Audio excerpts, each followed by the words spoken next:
வாழ்த்துக்கள், நீங்க பிறந்துட்டீங்க. நீங்க ஒரு பச்சை கடல் ஆமை.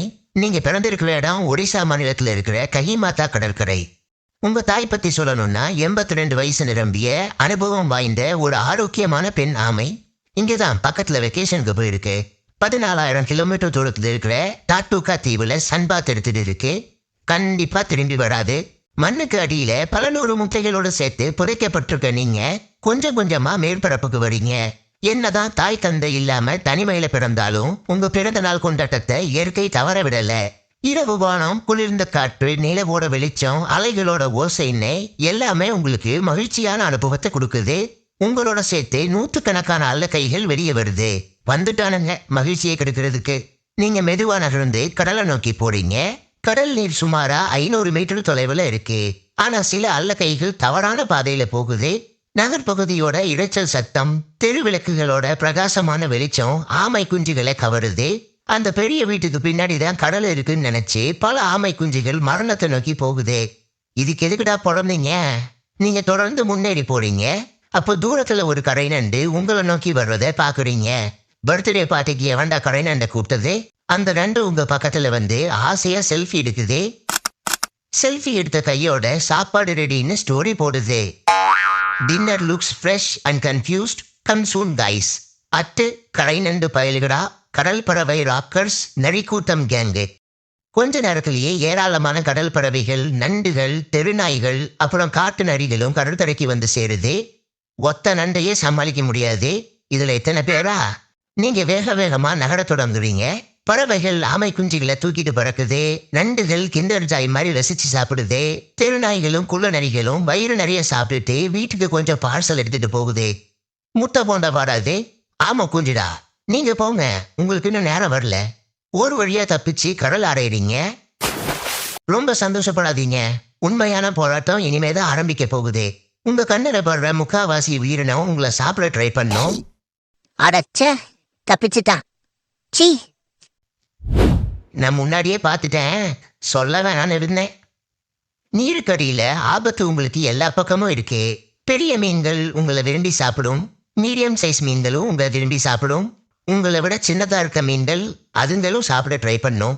அதனால அனைத்து வகை மீன்கள் கிட்டையும் ரொம்பவே கவனமா இருக்கணும். சில நிமிடங்கள்லயே உங்களுக்கு மூச்சு திணறல் ஏற்படுது. நீங்க தண்ணியோட மேற்பரப்புக்கு வரீங்க. ஆமைகள் மனிதர்கள் மாதிரியே காற்றை சுவாசிக்க கூடியது.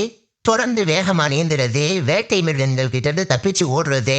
அப்புறம் இந்த மாதிரி குரங்கு சேட்டை எல்லாம் பண்ணீங்கன்னா அதிகமா மூச்சு வாங்கும். அப்புறம் 5 நிமிஷத்துக்கு ஒருக்கா மேல வந்து மூச்சு விடணும்.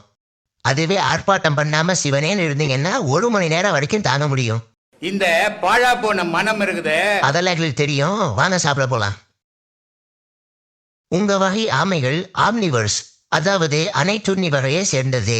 தாவரங்களையும் சாப்பிடும், மீன்களையும் சாப்பிடும். உங்க கண்ணுல பிளாங்டன்ஸ்னு சொல்லப்படக்கூடிய நுண்ணுயிரிகள் தென்படுது. கடல்ல இதுங்களை எல்லா பக்கமும் பார்க்க முடியும். ஆமை குஞ்சுகள் சின்னதா இருக்கிறதால பிளாங்டன்ஸை விரும்பி சாப்பிடும். கொஞ்ச நேரத்திலேயே மீதம் இருக்கிற சொந்தக்காரங்களும் கடலுக்கு வந்து சேர்றாங்க. அந்த சமயம் உங்க பிறந்த நாள் கொண்டாட்டத்தை முடிச்சு வைக்க ஒரு சீலாமீன் கூட்டம் உங்களை நோக்கி வருது. இந்த சீசன்ல ஆமை குஞ்சுகள் தான் இதுங்களோட பிரதான உணவு. நீங்க வேகமா தப்பிச்சு தரைப்பகுதியை நோக்கி போறீங்க. புத்திசாலித்தனமா யோசிச்சு ஒரு பாறை இடுக்குல ஒளிஞ்சுக்கிறீங்க. ஆனா உங்க சகோதரர்கள் பல பேருக்கு உங்க அளவுக்கு மூளை வேலை செய்யல. மீன்கள் பல ஆமை குஞ்சுகளை வேட்டையாடிட்டு அங்க இருந்து கிளம்புது. உங்க உயிரை காப்பாத்தின பாறை இடுக்குக்கு நன்றி தெரிவிச்சுட்டு நீங்களும் அங்கிருந்து கிளம்புறீங்க. கடலோட அடிப்பகுதியில நீந்தினபடியே உணவு தேடுறீங்க. சின்ன வகை நண்டுகள், இறால்கள், மீன் குஞ்சுகள், சுருக்கமா சொல்லணும்னா 1 இன்ச்சுக்கு கம்மியா இருக்கிற எல்லாத்தையுமே சாப்பிடுறீங்க. அடுத்த சில மாதங்கள் கடல்ல ரொம்ப தூரம் பயணம் பண்றீங்க. ஏராளமான எதிரிகளை சமாளிக்கிறீங்க. கடல் நீரோட்டத்தை கண்டுபிடிச்சு நூற்றுக்கணக்கான கிலோமீட்டர்களை எளிமையா கடக்குறீங்க. இப்போ உங்களுக்கு 1 வயசு ஆகுது. பிறந்த நாள் வாழ்த்துக்கள். இன்னைக்கும் தப்பிச்சுட்டான். சீ, சத்தியமா நானும் பார்க்கலைங்க. அடுத்த டைம் கண்டிப்பா சொல்றேன். உங்க உடல் நல்லா வளர்ச்சி அடைந்திருக்கிறதால தண்ணீரை வேகமா நீந்த முடியுது. இன்னும் கொஞ்சம் வேகமா. அதிக நேரம் சுவாசத்தை அடக்க முடியுது. கடலோட அடிப்பகுதியில் இருக்கிற தாவரங்கள், சீவீட்னு சொல்லப்படக்கூடிய கடல் பாசிகள், சின்ன வகை உயிரினங்கள், அப்புறம் மீன் முட்டைகளையும் ஆட்டைய போடுவீங்க. ஒரு வழக்கமான காலை நேரம் நீங்க உணவு தேடிட்டு இருக்கீங்க. அப்போ உங்க கண்ணுல ஒரு ஜெல்லி மீன் கூட்டம் தென்படுது. இப்பதான் முதல் முறையா பாக்குறீங்க. மெதுவா நகருது, பஞ்சு முட்டாய் மாதிரி இருக்குது. தப்பிச்சு ஓடுறதுங்கிற வார்த்தைக்கு அர்த்தமே தெரியாது போலயே. ஆனா இதை சாப்பிடலாமா வேணாமா?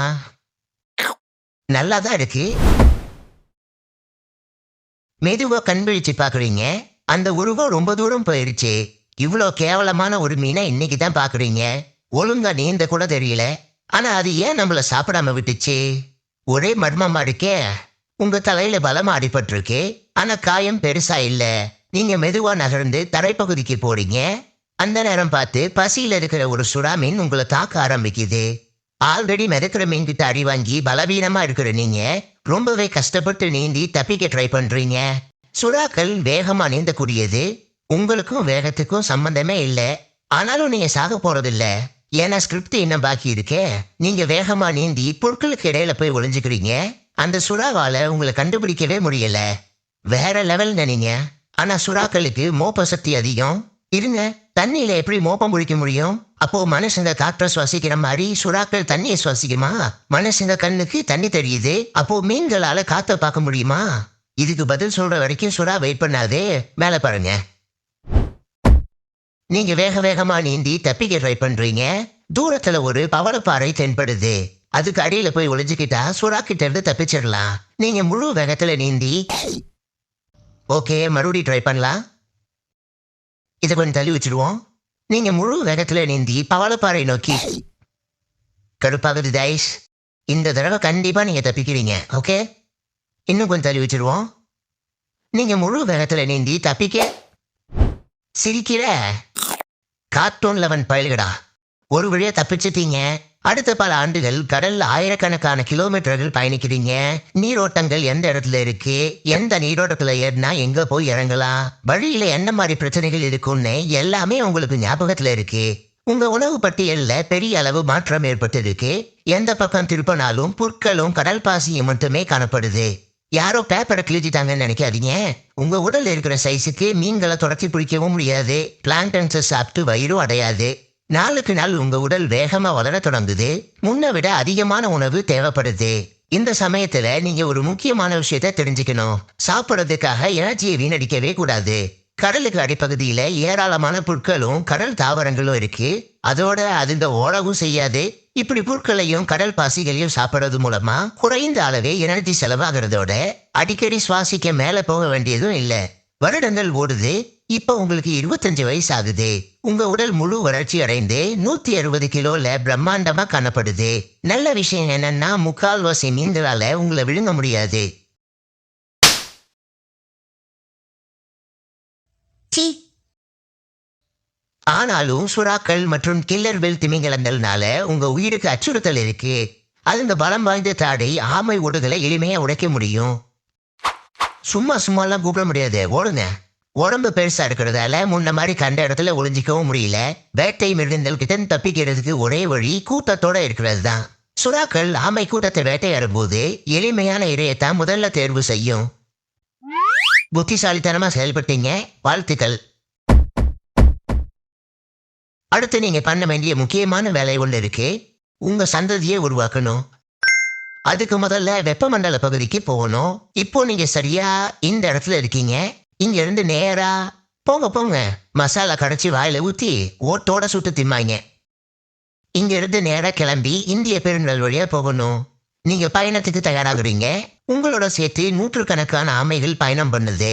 சில நாட்கள்லயே ஒரு நீரோட்டத்தை கண்டுபிடிச்சு அதுல பயணிக்க தொடங்குறீங்க. கடல் நீரோட்டங்களோட வேகம் மணிக்கு சுமாரா 14 கிலோமீட்டர் வரைக்கும் இருக்கும். இதுல பயணிக்கிறது மூலமா ஆயிரக்கணக்கான கிலோமீட்டர்களை கஷ்டமே இல்லாம கடக்க முடியுது. சீக்கிரம் உங்க இடத்துக்கு போகணும். ஒரு பெண் துணையை தேர்ந்தெடுக்கணும். போட்டிக்கு வரவங்களை புரட்டி எடுக்கணும். அப்புறம் வேலை முடிஞ்ச கையோட பக்கத்து பீச்சுக்கு போய் வேற பொண்ணை பார்க்கணும். அடுத்த 4 மாசம் பசி ரொம்பவே அதிகமா இருக்கு. தூரத்துல ஒரு ஜெல்லி ஃபிஷ் தனியா நீந்துறத பாக்குறீங்க.